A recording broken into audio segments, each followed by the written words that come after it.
ስለ ልጆቻችሁ ግዳይ ናችሁ።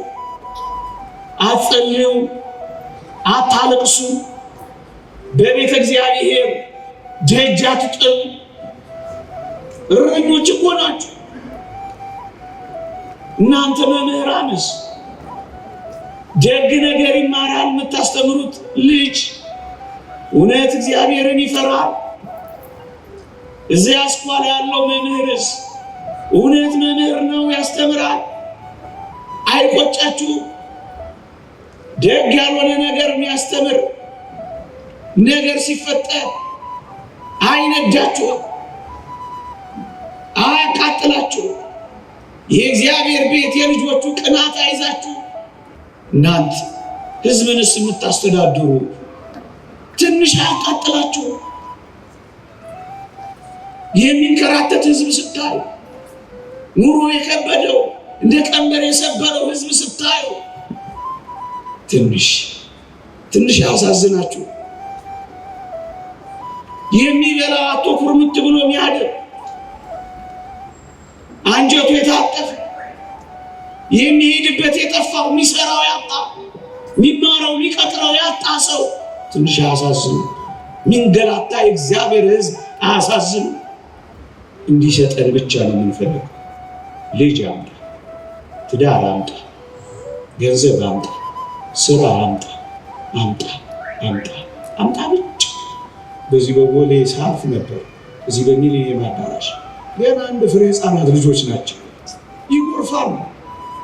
ምንድነው አሉ። ለካ ሌሊቱን ሙሉ ሊጨፍሩ ነው። አያሳዝኑ? በስተዋል፣ ጠውልገዋል፣ ጠቁረዋል ከንፈሮቻቸው። አይኖቻቸው እንቅልፍ ካጡ በጣም ብዙ ጊዜያቸው እንደሆነ ያሳውቃል። አንጀታቸው ጥብቅ ብሏል። ሱሪያቸው በመከራ ነው እነሱ ጋር ያለው።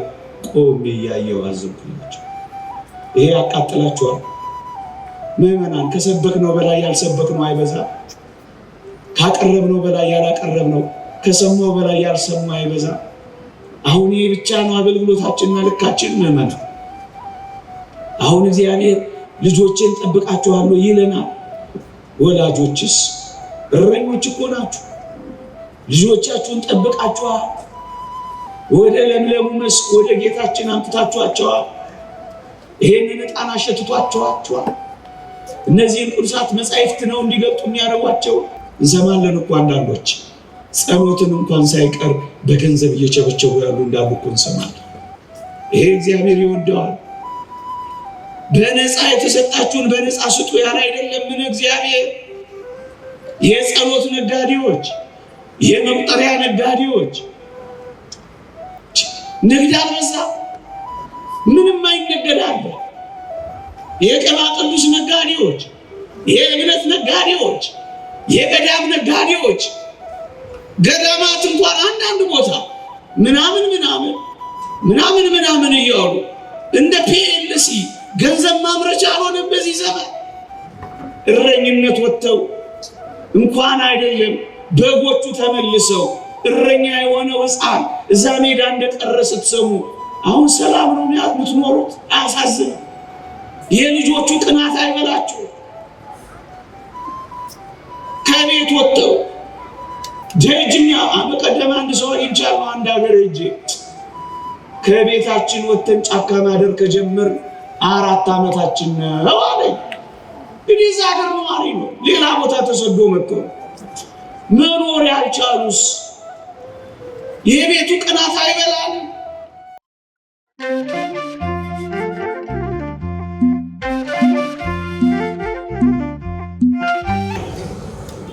ወወልድ ወመንፈስ ቅዱስ አሐዱ አምላክ አሜን። እስመ ዘመነ እንስሳ አለፈ። የእንስሳት ዘመን አለፈ። በዚህች ርዕስ ጥቂት ደቂቃ እንማራለን። ይህ ሳምንት ጌታችን መድኃኒታችን ኢየሱስ ክርስቶስ ቤቴን የጸሎት ቤት ይባላል እናንተ ግን የንግድ ቤት አደረጋችሁት ብሎ ቤቱን ያጸዳበት ሳምንት ነው። ለምንድን ነው ቤቱን ማጽዳት ያስፈልገው? ምን ገጥሞ ነው ቤቱ የተበላሸው? እነዚህን አጠር አድርጌ አስቀድሜ እገልጻለሁ። በዚያ ዘመን በምኩራብ የነበሩ አገልጋዮች፣ ሌዋውያን፣ ካህናት፣ ሊቃነ ካህናት የአምልኮውን ቦታ የንግድ ቦታ አድርገውት ነበረ። ከአምልኮ መፈጸሚያ ቦታነት ወደ ንግድነት፣ ወደ ገበያነት ቀይረውት ነበረ። ከሩቅ አገር መስዋዕት ሊሰዉ የሚመጡ፣ መስዋዕት ለማቅረብ የተጉ ብዙ ሰዎች ለኃጢአት ስርየታቸው ላም፣ በግ፣ ፍየል ይዘው ይመጣሉ እና ምን ያደርጋሉ? ልክ እዛ መቅደስ ውስጥ ሲደርስ እዚያ ምኩራብ መስዋዕቶቹ ሲደርሱ እነዚህ አገልጋዮች መስዋዕቱን ይዘው የመጡትን ሰዎች እነዚህ ከስተዋል፣ እነዚህ ገርጥተዋል፣ እነዚህ መንምነዋል፣ አንቀበላችሁም ይሏቸዋል። ብቻ ምን አለፋችሁ በመንገድ ላይ ከለፉት በላይ በዚያች በቤተ መቅደስ በጸሎት ቤት በምኩራባ ያንገላቷቸዋል።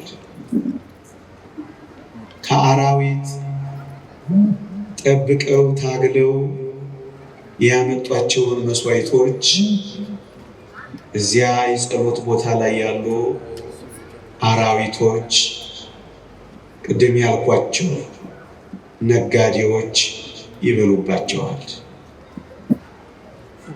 ሌባ እንዳይነጥቃቸው እጅግ በጣም ተጠንቅቀው ለመስዋዕት ያመጧቸውን ምኩራብ ውስጥ ቤተ መቅደስ ውስጥ ያሉ ሌቦች ደግሞ እንደገና ይዘርፏቸዋል። ይህንን የተወደደ መድኃኒታችን ኢየሱስ ክርስቶስ ያውቃል። ለዚህ ነው ይህንን የፋሲካ በዓላቸውን የአይሁድ ፋሲካ ብሎ የጠቀሰው። በዓላቸውን ጠልቶታል። ልብ በሉ፣ የእግዚአብሔር ፋሲካ ነበር የሚባለው። አሁን ግን የእግዚአብሔር መሆኑ ቀረና የአይሁድ ፋሲካ መባል ነው የተጀመረው። እግዚአብሔር ሲጸየፍ እንደዚህ ምዕመናን፣ እግዚአብሔር ጾማችን፣ እግዚአብሔር ጸሎታችን፣ እግዚአብሔር በዓላችን፣ እግዚአብሔር መቅደሳችን፣ እግዚአብሔር አገልግሎታችን እንዳይጸየፈው ያስፈራል። ምዕመናን፣ እግዚአብሔር የኔ ነው ይላል እንጃ። በዚህ ዘመን ያለንን አገልግሎት እግዚአብሔር የኔ ነው ይለዋል? እኔ እግዚአብሔር አገልጋይ ነኝ? አሁን እኛ መንፈሳዊ ጾም እግዚአብሔር የሚቀበለው እንጾማለን። እኔ የመረጥኩት ጾም ነው ይለናል። እንደዛ በጸጥታ ፈተሻችሁ ታውቃላችሁ? የኔ ጾም፣ የኔ በዓል፣ የኔ አገልግሎት፣ የኔ መቅደስ የኔ ይለዋል። በዚህ ምክንያት እግዚአብሔር በዓላቸውንም አገልግሎታቸውንም ተጸይፎታል። ለምን እግዚአብሔር ተጸየፈው? የእግዚአብሔርን ስራ ስላቃለሉ፣ የእግዚአብሔርን ቤት አገልግሎት ስለናቁ፣ እንደውም ከዛ አልፈው ለጥቅማቸው ብቻ ስላደረጉት እግዚአብሔር ተጸየፈ። እግዚአብሔር ናቀ። እግዚአብሔር ጠላ። እንደውም በመጥላት በመናቅ በመጸየፍ ብቻ አይደለም፣ ጅራፍን ጭምር አስነሳ። ቁጣም ጭምር ጨመረበት። ተግሳጽም ጭምር ተከተለው። ወዳጅ እያችሁ እግዚአብሔርን ስንንቀው ይንቀናል። የኔ አይደለም ይላል፣ ይተወዋል። እግዚአብሔር አያስፈራም። በእግዚአብሔር መተው አያስፈራም። በእግዚአብሔር መረሳት አያስፈራም። የእግዚአብሔር ቁጣና ጅራፍ እንደሱ ነው የሆኑት እኮ አይሁድ። ይሄን ስራቸውን ያውቀዋል። ምን ያደርጋሉ? የከሱትን ይቀበሉና እኛ ያሰባናቸው ስላሉ እነሱን እንድንሰጣቸው በልዋጩ ገንዘብ ደግሞ ጨምሩ እያሉ ደንበኛ ንግድ ይዘው ነበር። ደንበኛ ንግድ። ለዛ ነው ቤቴን የንግድ ቤት የወንበዴዎች ዋሻ አደረጋችኋት ያለው። ምዕመናን፣ ለዚህ ነው እግዚአብሔር የጠላው። ለምን ግን እንደዚህ ሆነ? ለምን አምልኮቱን ወደ ንግድነት ቀየሩ? ለምን አደረጉት ይሄን? ቅዱሳት መጻሕፍት ምን ይላሉ መሰላችሁ? አይሁድ ምልክቱን ብቻ እንጂ ሕይወቱን አልያዙትም ነበር ይላሉ። ለምልክቱ በዓሉን ያከብራሉ። ለምልክቱ መስዋዕት ይሰዋል። ለምልክቱ ቤተ እግዚአብሔር ይመላለሳል። ለምልክቱ ያገለግላሉ። ሕይወቱ ግን የላቸውም። ሕይወታቸው ንግድ ነው።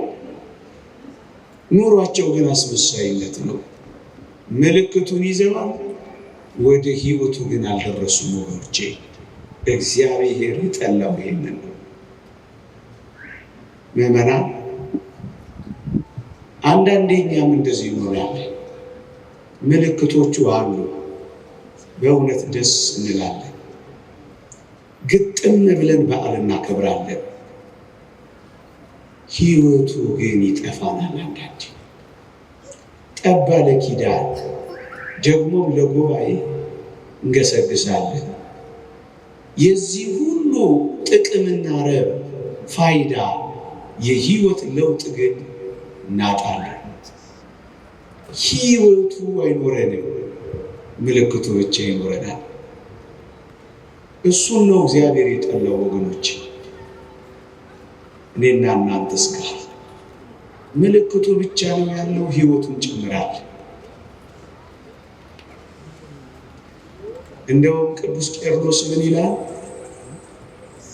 መንፈሳዊነት የሌለው ልማድ ብቻ አድርገውታል ይላል። ለዚህ ነው እግዚአብሔር የጠላው። እዩ፣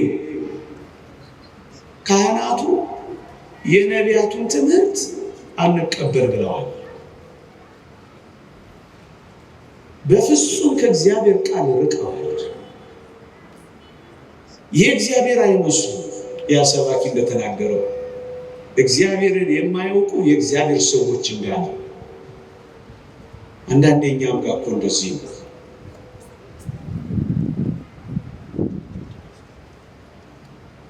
እንዴት ያስፈራል መሰላችሁ? መንፈሳዊነት የሌለው ልማድ ብቻ ነው የሚሆነው። ትምህርቱ ልማድ ይሆንብናል። ስለዚህ መንፈሳዊነቱ ግን ይጠፋል። ማስቀደሱ ልማድ ይሆንብናል፣ መቀደሱ ግን ይጠፋል።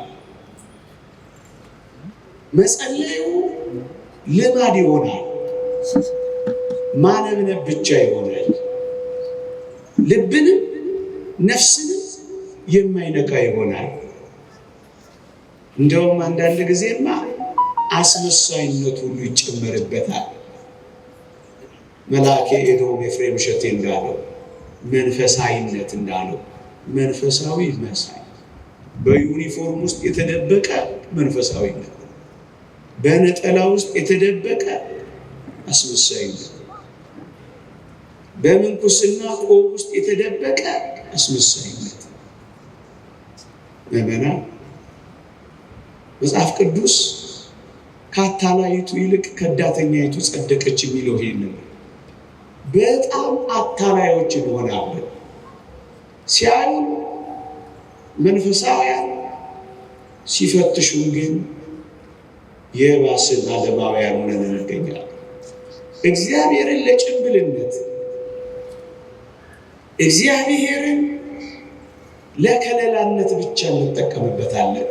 መንፈሳዊነት የሌለው ልማድ ብቻ ስላደረጉት እግዚአብሔር ተጸየፈው፣ እግዚአብሔር ጠላው። እሱ ነው የሚለው። ለዚህ ነው ጅራፍ ያነሳው ወገኖች። እኛም እንደዚህ ከኖርን እግዚአብሔር ይጠላዋል፣ ይጸየፈዋል ኑሯችን ወገኖች። ወይ መንፈሳዊ መሆን ወይ ክርስቶስ እንደኖረ መኖር ነው። እሱ ጭምት ነበር፣ እኛም ጭምቶች። እሱ የዋህ ነበር፣ እኛም የዋሆች። እሱ ትሁት ነበር፣ እኛም ትሁታን። እሱ ጸጥተኛ ነበር፣ እኛም ጸጥተኞች። ወይም እሱ ምዕመናን አስመሳዮችን አይሁድ እንደሱ ነው የሆኑት። ለዚህ ነው የጠላባቸው፣ በማስመሰላቸው ነው የጠላባቸው፣ ጅራፍ ያነሳባቸው። ለዛ ነው ይመስላል ግን አይደለም። ስለዚህ ጅራፍ አነሳ ጌታችን። ለዚያ ነው የተቆጣባቸው። ምዕመናን እኛንም እንዳይገስጽ፣ እኛንም እንዳይቆጣ፣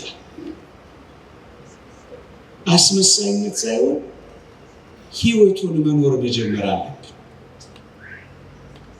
ልማድ ብቻ ሳይሆን ጠለቅ ያለ ህይወቱንም መጀመር መቻል አለብን። እሱን ስናደርግ ነው ከእግዚአብሔር ተግሳጽ የምንወጣው። የተወደዳችሁ ክርስቲያኖች ጥቂት ነገሮችን ለመናገርና ለማብራራት በጎችን፣ ላሞችን እና ርግብን ክርስቶስ አስወጥቷቸዋል፣ አባሯቸዋል። ግን ምዕመናን ምን አይነት ትዕግስተኛ እንደሆነ ይህን አምላካችንን ላሳያችሁ። 4 ፋሲካዎች አክብረዋል። በመጀመሪያው ፋሲካ ነው የዮሐንስ ወንጌል ምዕራፍ 2 የሚጀምረው። 4ኛው ፋሲካ ደግሞ ማቴዎስ ወንጌል ምዕራፍ 21 ላይ ነው። በ4ቱም ፋሲካ ክርስቶስ ታግሷቸዋል። ምን አይነት ፍቅር እንደሆነ እስኪ እዩት። እግዚአብሔር እየደጋገሙ ሲበድሉ እንዴት እንደታገሳቸው እዩ። በመጀመሪያው በመጨረሻው እዚሁ ተግባር ላይ ተጠምደዋል እነዚህ ሰዎች።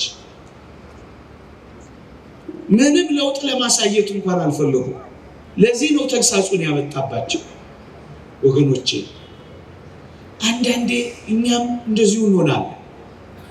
ለከርሞ ያው፣ አምናም ያው፣ ዘንድሮም ያው፣ የሚቀጥለውም ያው፣ ለውጥ የሌለው። ያኔ ነው ጅራፍ ያነሳው፣ ያኔ ነው የምር የገሰጸው። አንድ ሁለተኛ በጣም ይደንቃችሁ ሰዎቹን አይደለም ያባረረው፣ መስዋዕቱን ለመስዋዕት የሚቀርቡትን ነው ያባረረው ክርስቶስ። ለምን ካላችሁ ወይ ዋናው ማሳየት ማስተማር የፈለገው ርዕሴ ላይ ነው ማርፈው። እስመ ዘመነ እንስሳ አለፈ፣ የእንስሳት ዘመን አለፈ። አሁን የሚሰዋ በሬ፣ አሁን የሚታረድ በግ አይደለም። ነዋ በግዑ ዘእግዚአብሔር ዘያትቱ ያሴስል ኃጢአት ዓለም፣ የዓለምን ኃጢአት የሚያስተሰርይ በግ ስለመጣ በጎች ምን ያደርጋሉ? መልእክቱ እሱ ነበር። የላሞችና የጊደሮች ደም ጊዜያዊ ስርየትን ስጋን ከመቀደስ ያላለፉ እነዚህ መስዋዕቶች ምን ያደርጋሉ? አሁን ግን ስጋንም ነፍስንም ህሊናንም ጭምር የሚቀድስ እውነተኛ መስዋዕት በግ ስለመጣ እነዚህ በጎች፣ እነዚህ ላሞች፣ እነዚህ ፍሪዳዎች ምን ያደርጋሉ? ጭብጡና መልእክቱ ግን እሱ ነበር፣ አልገባቸውም እንጂ። ቅዱስ ጳውሎስ የኋለኛውን ሊሽር ሁለተኛውን ሊያቆም የኋለኛውን ይሽራል ይላል። አሁን ጌታችን አዲስ ቤተ መቅደስ አንጽቶ ሊሰጣት ነው ለአዲስ ኪዳኗ ቤተ ክርስቲያን። ስለዚህ ቤቱን ያጸዳው። ቤቱ አያስፈልግም አላለም እንዳንዳንዶች። ቤቱንም አፍርሱት መቅደስ አያስፈልግም አላለም እንዳንዳንዶች። መቅደሱን አነጻ፣ ገበታውን ገለበጠ፣ መስዋዕቱን አባረረ። ወዳጄ የተሻረ አለ መስዋዕቱ በክርስቶስ ደም በክርስቶስ ስጋ መስዋዕቱ ተተክቷል። አሁን እዚህ ቤት ውስጥ በግ አታዩ። አሁን እዚህ ቤት ውስጥ ፍየል አታዩ። የኢየሱስ ክርስቶስ ስጋና ደም ግን ይሰዋል። አንድ ጊዜ በማቅረብ ተቀድሰናል ይላል።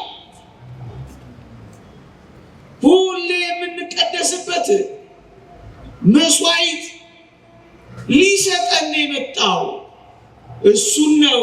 የእንስሳት ዘመን አለፈ፣ አሁን እውነተኛ መስዋዕት ተተከለ። ያኛው ተሻረ፣ ይሄኛው በአዲስነት ተሰጠ። እሱን ነው የሚያመለክተው። ያባረራቸው ለዛ፣ ያስወጣቸው ለዛ። ቤተ መቅደሱን ግን የአሕዛብ የጸሎት ቤት ትሆናለች ነው ያለው። ቤተ መቅደስ ውስጥ ባለው ቤተ መቅደስ ነው ይህንን ያነጸው። ወገኖች የወርቁንስ ገበታ ምን አስገለበጠው ካላችሁ፣ ወይ አንድ እግዚአብሔር ቃል አንብብላችሁ እንዲህ ይላል፣ ከአባቶቻችሁ ከወረሳችሁት ከከንቱ ኑሯችሁ በሚያልፍ ነገር በብር ወይም በወርቅ ሳይሆን ነውርና ድፍ እንደሌለው እንደ በግ ደም በክቡር የክርስቶስ ደም እንደተዋጃችሁ ታውቃላችሁ ይላል። በወርቀ ደሙ ዋጅቷችኋል። ስለዚህ አሁን ወርቅ ምን ያስፈልጋል ብሎ ገበታውን ገለበጠው።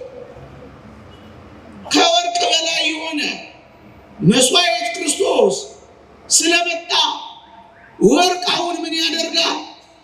በብር ወይም በወርቅ ሳይሆን ነውር እድፍ በሌለው በጌታችን ደም የምንድንበት ዘመን ስለመጣ ወርቁንም ገለበጠባቸው። ክርስቶስ እያሳየ ያለው ይሄ ነው። እነሱ ግን አልገባቸው። እነሱም ውጭጭ ንግድ ላይ፣ እነሱም ውጭጭ ወርቃቸው ላይ አሳዘኑ። ርግባቸውንም እንደዚሁ ነው ያባረሩ። ግን የዚህ ደግሞ ሌላኛው ሐሳብና ምስጢር ምንድነው ካላችሁ፣ በበሬ ያርሳሉ፣ በላምም ጥቅም ያገኛሉ። ስለዚህ ለምን አባረራቸው? ጥገኝነታቸው ምድራዊነት ብቻ ሆነ። መብል መጠጥ ብቻ ነው ሐሳባቸው። ንግድ ብቻ ነው ሐሳባቸው። ጽድቅ አይደለም ንግድ፣ አምልኮ አይደለም ገበያ፣ እግዚአብሔር አይደለም ወርቅ። ትኩረታቸው እዛ ላይ ነበር። ለዚህ ነው እግዚአብሔር የጠላው ወገኖች። አያችሁ፣ አንዳንዴ እኛም ጋር አገልግሎቶች እነዚህ ይበላሻሉ። እግዚአብሔር ይሄን አይወደው፣ እግዚአብሔር ይጸየፈዋል። እንሰማለን እኮ አንዳንዶች ጸሎትን እንኳን ሳይቀር በገንዘብ እየቸበቸቡ ያሉ እንዳሉ እኮ እንሰማለን። ይሄ እግዚአብሔር ይወደዋል። በነፃ የተሰጣችሁን በነፃ ስጡ ያለ አይደለም ምን እግዚአብሔር። የጸሎት ነጋዴዎች፣ የመቁጠሪያ ነጋዴዎች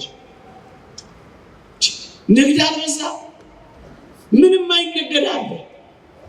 የቅባ ቅዱስ ነጋዴዎች የእምነት ነጋዴዎች፣ የገዳም ነጋዴዎች፣ ገዳማት እንኳን አንዳንድ ቦታ ምናምን እያሉ እንደ ፒኤልሲ ገንዘብ ማምረቻ አልሆነም በዚህ ዘመን። አያሳፍርም?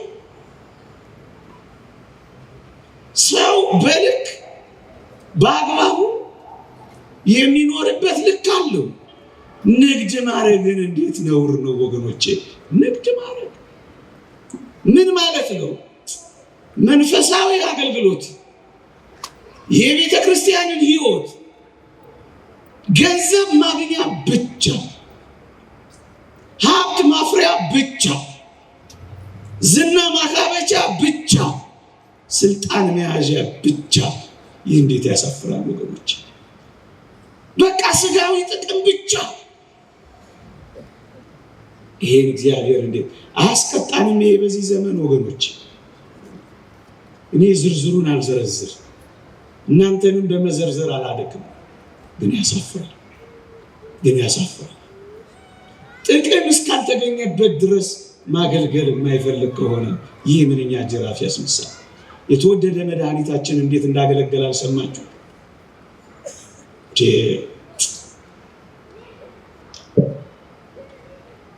ከማንም ጥቅም ሳይፈልግ፣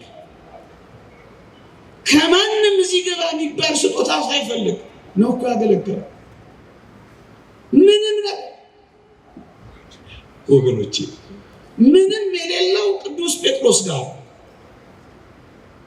አገልግሏል። ክርስቶስ ቤቱ ገብቶ መካከለኛ የሚባል ያቀረበው ያለቀበት ዶኪማስ ጋር አገልግሏል። ክርስቶስ 4 እጥፍ ልካስ ልመልስ ያለ ዘኬዎስ ጋር፣ ኢንቨስተር የመሰለም ጋር አገልግሏል ክርስቶስ። የተወደዳችሁ ክርስቲያኖች፣ እንደዚህ ነው ክርስቶስ ያገለግል። ከማንም ጥቅም ሳይጠብቅ፣ ከማንም ሳይፈልግ አገልግሎት ማለት ይህ። ከዚህ ይልቅ ቅድም ያልኳቸውን ብቻ ጥቅም አድርጎ ንግድ ነው የሚሆነው። እግዚአብሔር ጽይፈው ምን ያህል ባገኘ ነው ብሎ አስልቶ ሂሳብ ሰርቶ መኖር፣ ይሄ ከአገልግሎት የሚጠበቃል። እሱ ነው የሚለው። ይልቁንም የሚያገለግል አሁን እውነተኛ እረኞች፣ እውነተኛ አገልጋዮች እንኳ አይተናል በመጽሐፍ።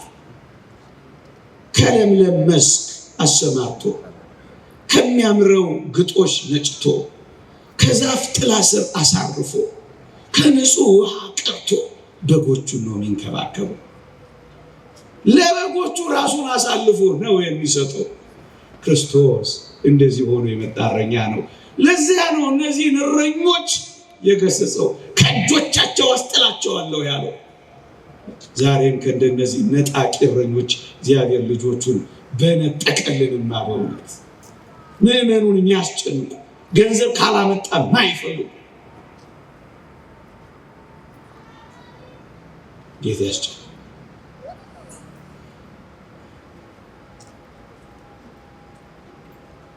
እንዴ አንዳንዴ ይቀየራል። በእኛም ዘመን ጅራፍ እንዳይመጣ ያስፈራል። አገልግሎትን ከጥቅም ጋር ብቻ ሲያያዝ ያስፈራል።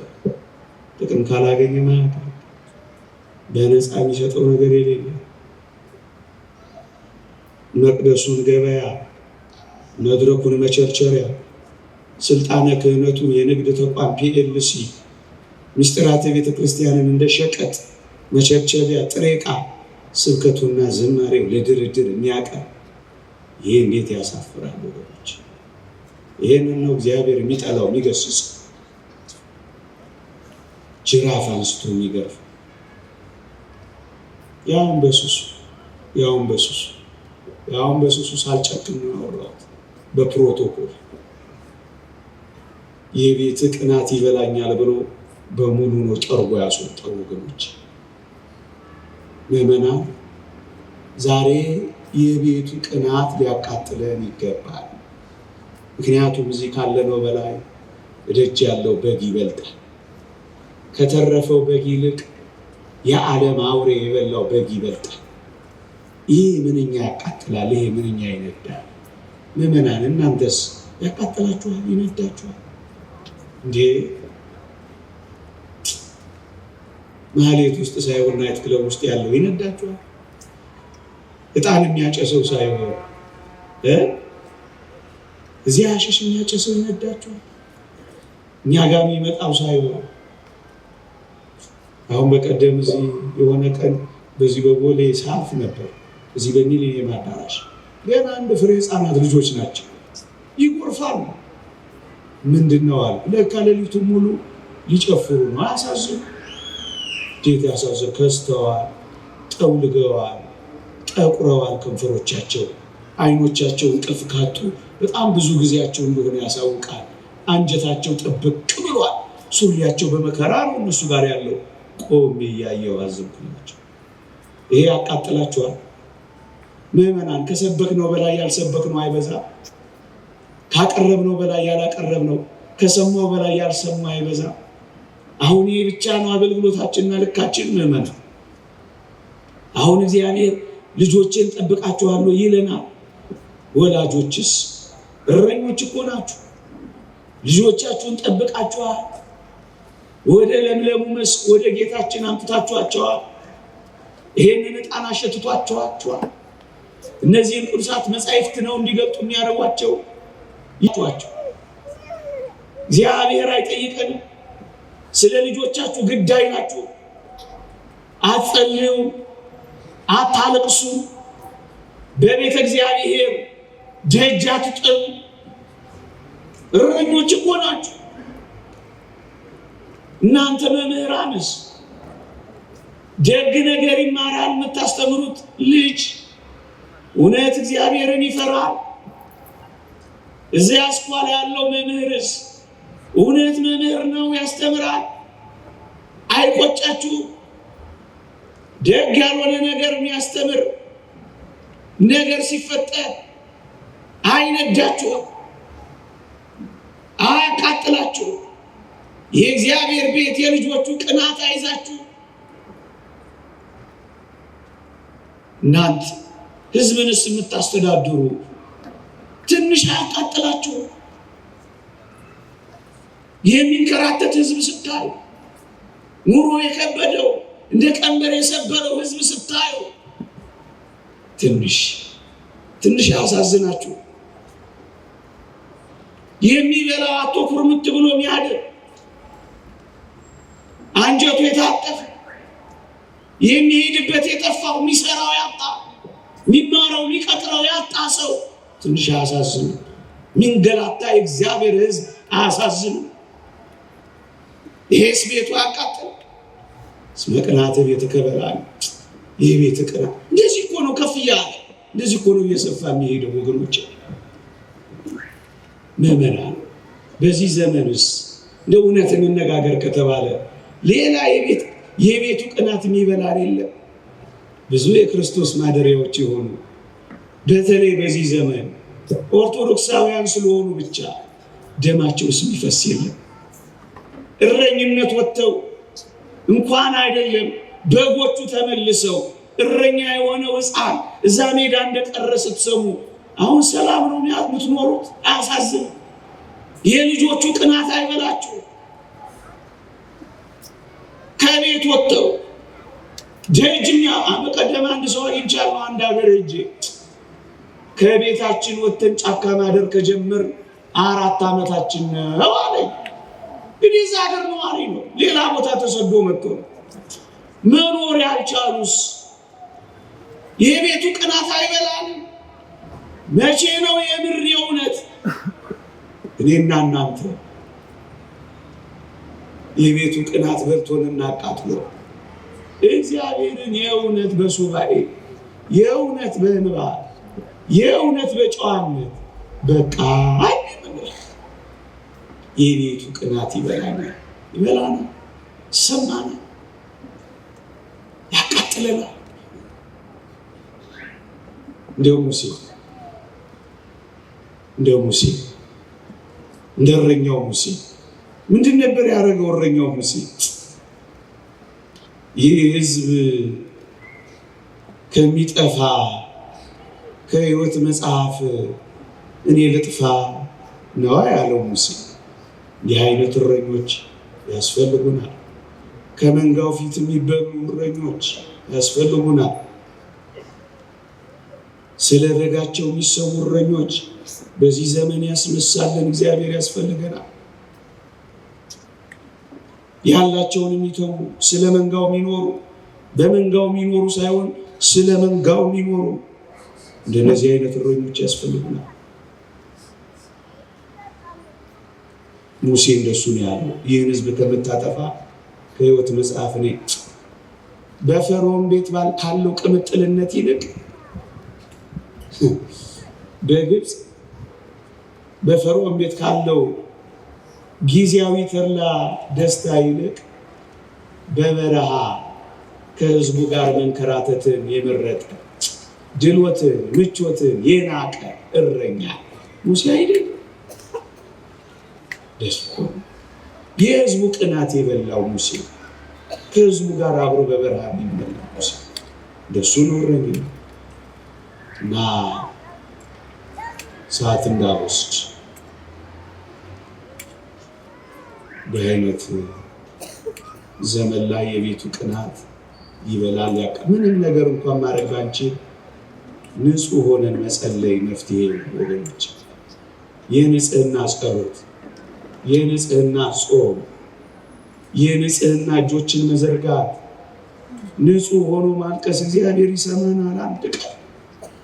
አንድ ቀን ስለ አንዲት የራሔል እንባ አይደል ሕዝቡን ከእሳት ያወጣው እግዚአብሔር ይሰማናል። ምዕመናን እግዚአብሔር ያየናል። ምዕመናን ስለዚህ እንደ ቀላል ጊዜ አትዩት፣ ግድ የለም። ሌላውና ማስተላለፍ ያለብኝ ግን እንደው የቤቱ ቅናት ሊበላን የሚገባው አሁን ያልኳችሁን ብቻ አይደለም። እኛም እኮ አንዳንዴ ምዕመናን ሕይወታችን ንግድ ብቻ ይሆናል። እውነት እንነጋገር ከተባለ ጽድቅንና መንግስቱን ከማስቀደም ይልቅ የእግዚአብሔርን ስጦታ ብቻ በማስቀደም መኖር ምንድን ነው? እንዲሰጠን ብቻ ነው የምንፈልገው። ልጅ አምጣ፣ ትዳር አምጣ፣ ገንዘብ አምጣ፣ ስራ አምጣ፣ አምጣ አምጣ አምጣ ብቻ አምጣ ብቻ። እግዚአብሔርን ማመስገን፣ እስካሁን ስለሰጠን ማድነቅ፣ አንተ የኔ ስለሆንክ ብቻ ብሎ መመሰጥ፣ እግዚአብሔርን ስለ ስጦታው ሳይሆን እግዚአብሔርን ስለ ራሱ ብቻ መፈለግ እንዴት ይደንቃል! እንዴት ይደንቃል! ከዚህ ህይወት ውጭ ግን እግዚአብሔር ሊሰጠን ስለሚችለው ነገር መከተል እሱ ንግድ ነው የሚሆነው። እሱ ገበያ ነው የሚሆነው። ካልሰጠን አለመከተል፣ አለማምለክ፣ ከሰጠን ደግሞ መከተል፣ ይሄ ንግድ ነው የሚሆነው። አባቶቻችን እንደሚያስተምሩ ለነፍስ ጥቅም ለእግዚአብሔር ፍቅር ተብሎ ካልሆነ በቀር ጸሎትን፣ ሱባኤን፣ ጾምን፣ አገልግሎትን ለነፍስ ጥቅም ለእግዚአብሔር ፍቅር ካልሆነ ንግድ ነው የሚሆነው ነው የሚሉት ነጋዴዎች እንዳሉ። እግዚአብሔርን የያዘ እኮ ሁሉም የእሱ ነው የሚሆነው። የተወደዳችሁ ክርስቲያኖች ምን ይጎልበታል? የኔ የሆነው ሁሉ ያንተ ነው እኮ ነው የሚለው ዘኍልቍ ምዕራፍ 15 ላይ ያንን አባት አላያችሁት? ለምን ድርሻዬን አትሰጠኝም አለው። ልጄ ሆይ የኔ የሆነው ሁሉ እኮ ያንተ ነው አለ። እግዚአብሔር ያንተ ከሆነ የእግዚአብሔር የሆነው ሁሉ ያንተ የሆነ የለም። ስለዚህ የእግዚአብሔር የሆነውን ሁሉ ከማሰስና ከመፈለግ ይልቅ ራሱን ሁሉ በሁሉ የሆነውን ሁሉን በእጁ የያዘውን ራሱን አትይዘው። እሱን ለቀህ እሱ የሚሰጥህን ጥቃቅን ነገር ለምን ትፈልጋለህ? ዋናውን ባለጸጋው እሱን አትይዘው። እሱን ከያዝክ እኮ ሁሉ አንተ ነው የሚሆነው። ለነፍስ ጥቅም ለእግዚአብሔር ፍቅር ተብሎ ነው የሚደረገው። አለበለዚያ ንግድ ነው፣ ገበያ ነው የሚሆነው። ገበያ ነው የሚሆነው። ሙሴ በውሃ ክርክር ምክንያት እግዚአብሔር የሚያሳዝን እግዚአብሔር ወደ ከነዓን አትገባም አለው። ልብ በሉ፣ ከነዓን እንደማይገባ ሙሴን ነገረው። ግን ሙሴ ምን እንዳደረገ ታውቃላችሁ? አገልግሎቱን የቀጠለው። ምክንያቱም ሙሴ እግዚአብሔርን የተከተለው ስለ ከነዓን አይደለም፣ ስለ ራሱ ስለ እግዚአብሔር ነው። ወዳጅ እግዚአብሔርን የምንከተለው ስለ ራሱ ስለ እግዚአብሔር ነው እንጂ ስለምንም ነገር አይደለም። ይልቅ ጸሎትን፣ ይልቅ ሱባኤ፣ ይልቅ በየገዳማቱ መንከራተታችን ብዙ የበቁ አባቶች ፍለጋ ዙረታችን ለነፍስ ጥቅም ለእግዚአብሔር ፍቅር እናድርገው። አለበለዚያ ለእድሜ ማርዘሚያ፣ ለንብረቴ መጥቀሚያ፣ ለግዛቴ ማቅኛ፣ ለጠላቴ መጉጃ እያለ የምንጸልየው ጸሎት የምንይዘው ሱባኤ ንግድ ብቻ እንዳይሆን ያስፈራል። ስለዚህ የነፍስ ጥቅም የእግዚአብሔር ፍቅር ላይ ማተኮር፣ ከዚያ ሌላ ሁሉ ይመጣል ይጨመራል። በቃኝ እስክትለው፣ አቆም እስክትለው፣ ያዘው እስክትለው ድረስ ያጎርፈዋል። መሸከም እስኪያቅት ድረስ ነቅንቆ ጠጥቆ ያሳቅፋል። ንግድ እንዳይ ይህ የተሰጠን ሰውነትን በመንፈስ ቅዱስ ጸጋ ሀብት የሆነ የእግዚአብሔር ቤቱ ነን ይላል እግዚአብሔር ቃል። ማደሪያው ነን እኛ። ይህን ማደሪያውን ሰውነታችንን የተወደዳችሁ ክርስቲያኖች የንግድ ቤት እንዳናደርገው፣ የመጣ የሄደ ሁሉ እንዳይሰማራበት። የእግዚአብሔር ማደሪያ ነው፣ የንጽህና ማረፊያ ነው። የርኩሰት ቤት እንዳናደርገው ተግሳጽና ጅራፍ የሚያስነሳው ይሄ ቅድስናን ፍጹም እያደረገ ራሳችንን ከሚያረክሱ ነገሮች እንለይ እንዳለው ቅዱስ ጳውሎስ ቤቱ ነን። ቤቱ ከሆነ ምን እናድርግ? ንጹህ አድርገን እንጠብቀዋል። እግዚአብሔር የሚያርፍበት እናድርገዋል። ወዳጆቼ እግዚአብሔር በዚህ ሰውነት እንዲያርፍ ንጹህ ሆኖ መጠበቅ አለበት። ቤቴ ይለዋል። ቤቱ ነን አላለም ቅዱስ ጴጥሮስ? እሱ ደግሞ ቤቴ ይለዋል። እኔ በእርሱ እሱም በእኔ ያድራ እንዳለው እንዲያድርብን ምን እናድርግ?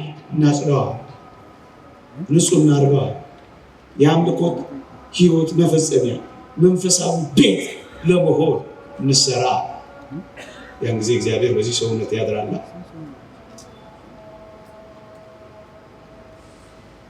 የአንዳንዶቻችን ቤት በበደልና በኃጢአት ምክንያት ይሸታል። ይቅርታ ለቋንቋዬ ትንሽ ይከረፋል። ታዲያ ክርስቶስ በዚህ ቤት ያድራል። የአንዳንዶቻችን ቤት በክፋት፣ በምቀኝነት፣ በጥላቻ የአንዳንዶቻችን ቤት ትምስምሱ ወጥቷል።